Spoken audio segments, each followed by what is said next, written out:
Hello friends, आज हम लोग का वीडियो लेक्चर नंबर 4 फिजिक्स का ऑब्जेक्टिव का ठीक है लूसेंट से। तो चलिए स्टार्ट करते हैं क्वेश्चन नंबर 83 से। तो आपका सबसे पहला क्वेश्चन क्या है? A body is lifted bye a man. एक बॉडी को लिफ्ट किया जाता है यानी उठाया जाता है किसके द्वारा? एक मैन के द्वारा। और कितना हाइट तक? तो 1 मीटर के हाइट तक उठाया जाता है, लिफ्ट किया जाता है, और वो भी 30 सेकेंड के अंदर में। ठीक है। और फिर वहीं पे आपके पास और एक मैन है, अनदर मैन।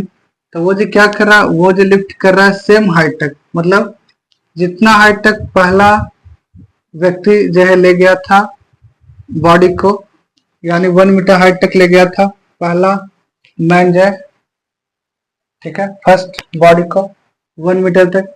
तो उसी प्रकार से जो दूसरा मैन है वह भी क्या कर रहा है, सेम हाइट करने का मतलब फिर से यह भी जो कितना मीटर, 1 मीटर ही जो लिफ्ट कर पा रहा है। ठीक है।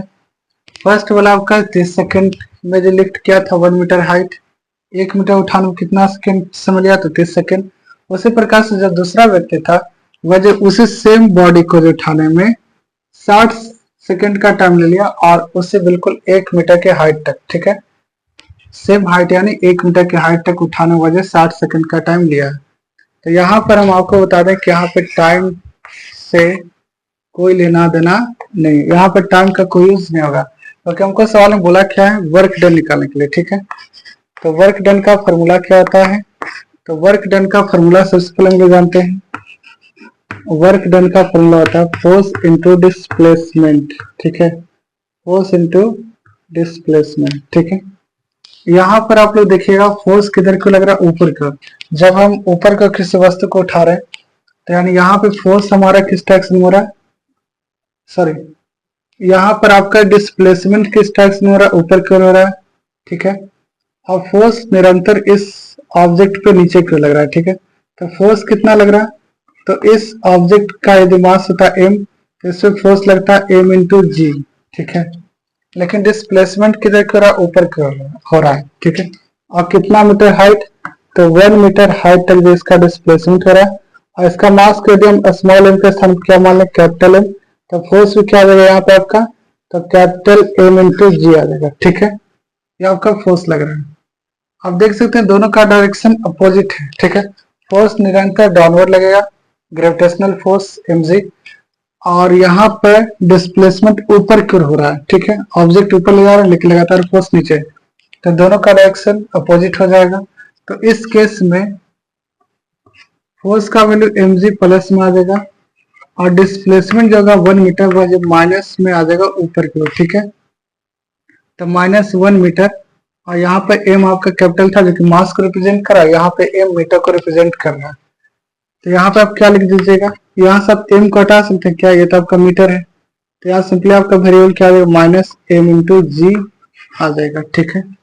ये आपका वर्क डन आ जाएगा, और ये आपका जो क्वांटिटी मीटर में था, ये बात पहले आपको पता है। ठीक है ना। तो यहाँ पे बात करें फर्स्ट बॉडी के बारे में। ठीक है। और यहाँ बात करें सेकेंड बॉडी के बारे में। फर्स्ट बॉडी हाइट कितना, 1 मीटर तक ऊपर ले गया था, और इसका मास नहीं दिया, तो मास क्या मान लें, कैपिटल एम मान लेते हैं। ठीक है। तो m1 का मास कैपिटल एम मान लेते हैं, और इस केस में हाइट क्या था, 1 मीटर ही था। ठीक है। और यहाँ पर इसका मास हम लोग मानते हैं क्या, कैपिटल एम ही मानेंगे, क्योंकि दोनों केस में क्या है, सेम मास को जो उठाने की बात की गई। ठीक है। समझ रहे हैं बात को? अब यहाँ पे वर्क डन का फॉर्मूला होता है फोर्स इंटू डिस्प्लेसमेंट, और फोर्स जैसा कि मैंने बताया था mass into acceleration due to gravity होता है, एक्सेलरेशन ड्यू टू ग्रेविटी। इसका वैल्यू होता है 9.8 मीटर पर सेकेंड स्क्वायर। अगर आप लोग नोट करना चाहें तो क्या लीजिए, स्मॉल जी का वैल्यू होता है 9.8 मीटर पर सेकेंड स्क्वायर। ठीक है। तो यहाँ पे आपका क्या कहा जाएगा, ये वर्क डन बराबर माइनस कैपिटल एम इंटू जी, ये आ जाएगा -m इंटू जी। अब जस्ट मैंने एक्सप्लेन किया है। उसी प्रकार से इसका तो सेम हाइट है और मास भी सेम है, दोनों का हाइट सेम और मास भी सेम, तो इस केस में क्या आ जाएगा आपका वर्क डन आ जाएगा कितना, तो ये आपका W1 मानते हैं, work done by first man और work done by second man कितना आ जाएगा, तो -m/g आ जाएगा। अब यहाँ से क्या करना है, आपसे पूछा था the work done by them are in the ratio, दोनों का जो वर्क डन का रेशियो पूछा था, यहाँ क्या लिख सकते हैं, क्या work done of first ratio work done of second, ठीक है, इज इक्वल टू पहला का क्या था -mg था और यहाँ पर रेशियो ले लेंगे तो क्या आ जाएगा -mg, क्या सेम से हमारा क्या दोनों, तो इस केस में आप क्या कर दीजिएगा, इस केस में आप लोग इसको कट करके 1 लिख दीजिएगा। जब दोनों वैल्यू सेम, ये दोनों एक दूसरे को कट करेगा और कट कितना टाइम करेगा, तो 1 टाइम करेगा, ठीक है, दोनों वैल्यू एक दूसरे को एक बार में कट करेगा, तो आपका यहाँ पे वर्क डन का रेशियो आज का कितना 1:1, which is your correct answer. अगर आप चाहते हैं तो इसको लिख सकते थे W1/W2 is equal to -mg/-mg, आप फिर से वही चीज कट करके 1:1 आ जाता है, ठीक है। तो ये आपका आंसर था क्वेश्चन नंबर 83 का, ठीक है। I hope it's clear to each and every one of this classroom, ठीक है।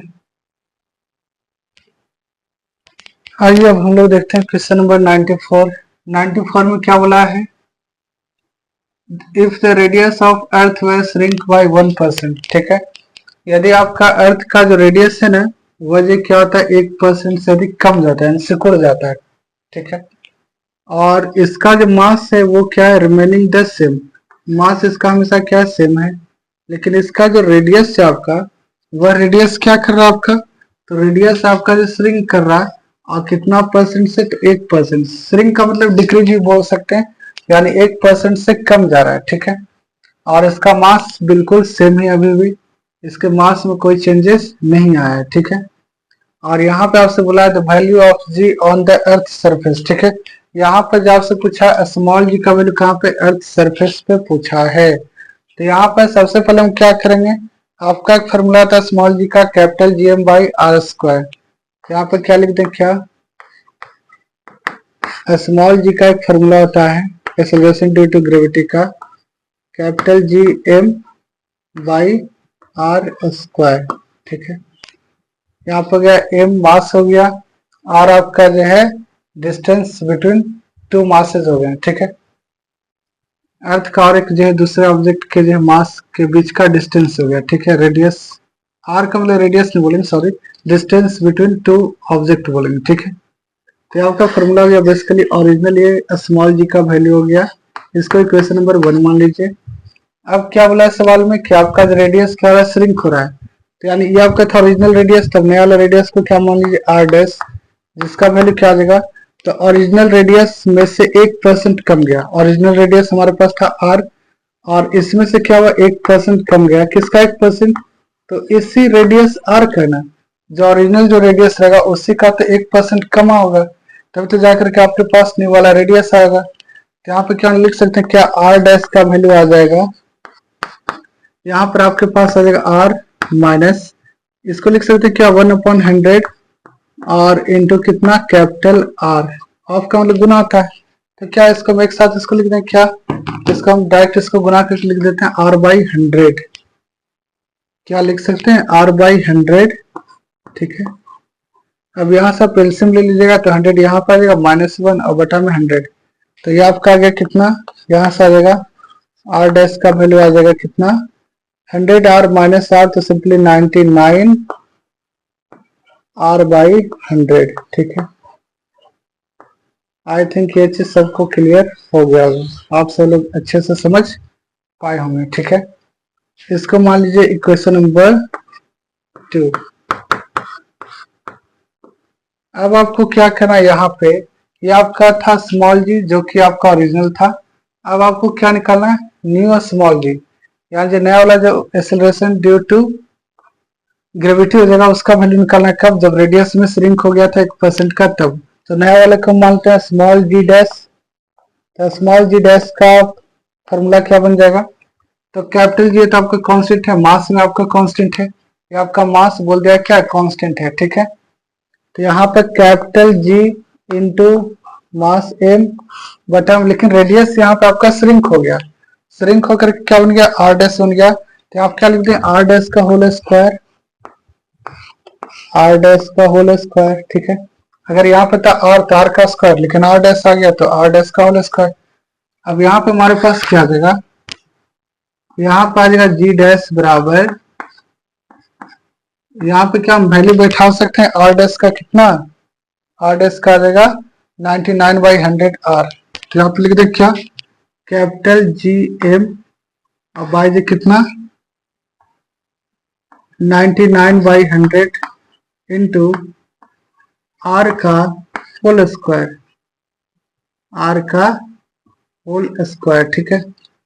अब यहां से हमारे पास क्या आ जाएगा, क्या आ जाएगा, स्मॉल जी डैश बराबर कैपिटल जी एम अब बटा में, यहाँ पे देखिए ये आर स्क्वायर का आर स्क्वायर छोड़ दीजिए और गुना में क्या आ जाएगा, ये 100 स्क्वायर आ जाएगा, ये 99 स्क्वायर आ जाएगा। स्क्वायर दोनों का होगा तो 99 का स्क्वायर और 100 का स्क्वायर।